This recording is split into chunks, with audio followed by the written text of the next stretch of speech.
What's the story, Morning Glory? What is the word, Hummingbird? Thank you so much for clicking on my channel and for joining me for this quick update on the Carlee Russell case.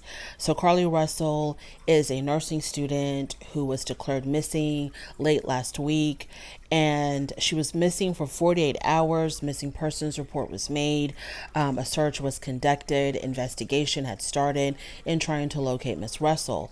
So, what made the story interesting was that she was lured by a stranded child on the side of the road, and when she had pulled over in her vehicle to help the stranded child, she was allegedly, it appears she was taken, she was kidnapped, and this child was supposedly used as bait.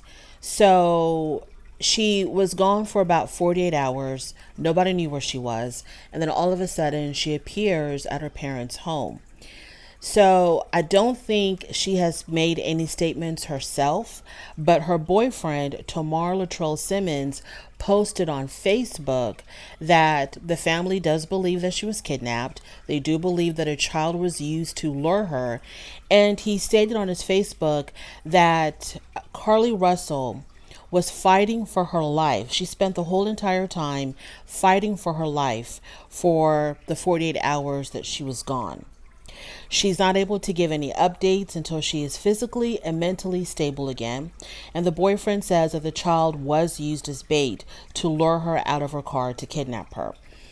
So I understand that right now the public is not going to get a lot of information because I'm assuming this is still an open, ongoing investigation as far as what happened to Carlee Russell.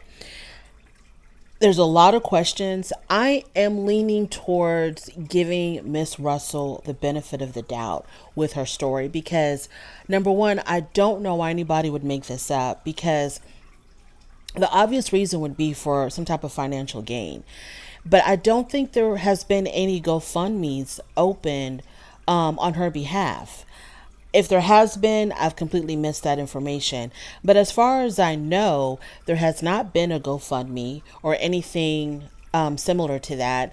There was money raised to aid in assisting locating her. So it was reward money that was raised. I think it was over $50,000 reward money that was raised. But it was supposed to be for whoever would be able to provide information on where to find Carlee.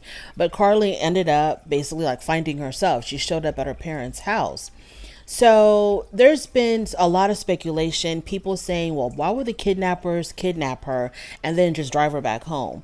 Well, I don't think it was the kidnappers that drove her back home. I think that she probably was able to maybe escape and then found her way back to her parents' house, or if someone had dropped her off, like if it was a good Samaritan that found her and they saw her wandering around looking for help and they decided to drive her back home, I'm pretty sure that person is going to be located, and investigators are going to want to ask them a lot of questions. If she found her own way back home, I'm pretty sure that's also somehow, it has to be proven or disproven. The probability of someone being able to escape their kidnappers in this day and age, I would think, would have been really, really slim. But like I said, I don't understand why she would make this up. And I know that people have made up stories about being victims of crimes. It's not impossible at all, for someone, for whatever reason, either for financial gain or maybe for attention, or maybe there's some type of a mental situation going on. They'll make up or concoct a story that they're victims of a horrible crime. And I'm not putting it past Miss Russell that she would do something like that. But I think in this early stage of the investigation, I don't see anything wrong with giving her the benefit of the doubt. I just don't see anything wrong with giving her the benefit of the doubt. If it comes out later that it was a hoax or that she was having mental issues and this is the reason why she made up the story, then of course, I'm going to fall in line and believe that. But this early on in the investigation, I think that it is possible that she could have been kidnapped and that maybe she was able to escape. We love watching movies of people who are victims of crime somehow or another being able to save themselves. And saving their own lives. It could have happened in this situation as well. I would like to know, what was her physical condition when she was found? Because if she fought for her life for 48 hours straight, I'm assuming that she probably showed up just completely, disheveled, haggard, uh, physically hurt, bruised, something, right? Yeah, we'll see where it goes. But this is what the boyfriend is saying. Tamar Latrell Simmons, that she was fighting for her life the entire time that she was held captive, and that somehow she was able to escape. Now, in this day and age of security cameras, surveillance cameras, something is going to be found to either validate or invalidate her story. Like I said, I'm not putting it past her that she would have made this up, but this early on in the investigation, I just see nothing wrong with giving her the benefit of the doubt until, evidence shows otherwise. I'm trying to think if there's any other speculations. The thing about the child, I don't know. You see, that right there is the only one that has the information is Carlee. She's going to have to talk to the investigators. She's going to have to talk to the investigators and tell them exactly what happened with this child. There was camera footage of when she had pulled over on the side of the road, but the camera, it was dark, it was at night, and the vantage point of that camera was so far away. It's really hard. It's not gonna, you're not gonna be able to tell, I don't think, from that footage. Maybe you will if they zoom in enough and the technology that's available be able to, make the image clearer. But obviously, from the vantage point of that camera, it's hard to distinguish like what exactly was going on. You can just see like lights shining, maybe the car being pulled over, and that's about it. It's hard to see like individual like people or forms of bodies or anything like that. So only she's gonna have to talk. And one thing that I am hoping that is not gonna happen, I am hoping that they're not going to come out and say, either the family or Carlee or her lawyers or whoever, I'm hoping that they're not going to come out and say, oh, we just want our privacy right now. Just respect our privacy. No, that's not an option. We're going to take that off the table right now. That is not an option. I understand the need for privacy because it's a very traumatic moment, and we can give you your privacy in the beginning. We can definitely give you your privacy in the beginning. But at some point, Carlee, you're going to have to say something. You're going to have to tell us something, because so many people were invested. So many people gave their prayers.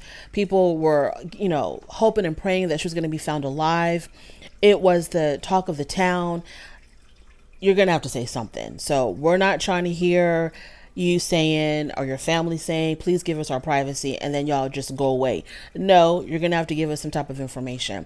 I'm pretty sure the police officers are talking to her right now, trying to get to the bottom of this as far as, exactly what happened.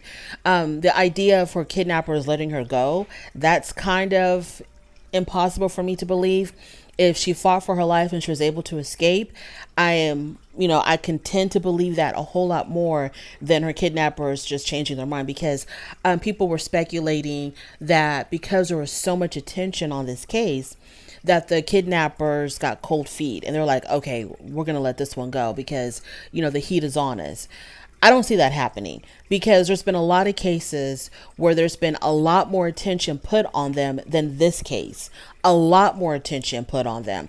And the victims are not let go. The kidnappers, they just end up unaliving the victim, and then they try to go into hiding, and then that's that. But the idea of the kidnappers feeling scared or feeling worried that they were going to get caught, so they just let her go, no, that's not going to happen, because she's going to be asked by law enforcement what happened, and she's going to have to tell them what happened, and that's going to lead to an investigation of finding the kidnappers. So I don't think they're going to I don't think it happened to where they just let her go. I think she either escaped, or I don't know, possibility that maybe things didn't happen the way she claims they happened. Anyways, thank you so much for joining me for this quick update. If I get more information, I'll definitely come back. What do y'all think? Now that the boyfriend has said that she was fighting for her life while she was gone, do y'all believe the boyfriend? Does it seem probable that she was fighting for her life? Or do y'all think that all of this is still a hoax and made up, or there's just too many holes in this story? Y'all don't know exactly, what the hell to think. Thank you so much for joining me. I really do appreciate it. On your way out, please don't forget to rate the video. If you like this content, subscribe to the channel, and I'll definitely talk to you later. Bye.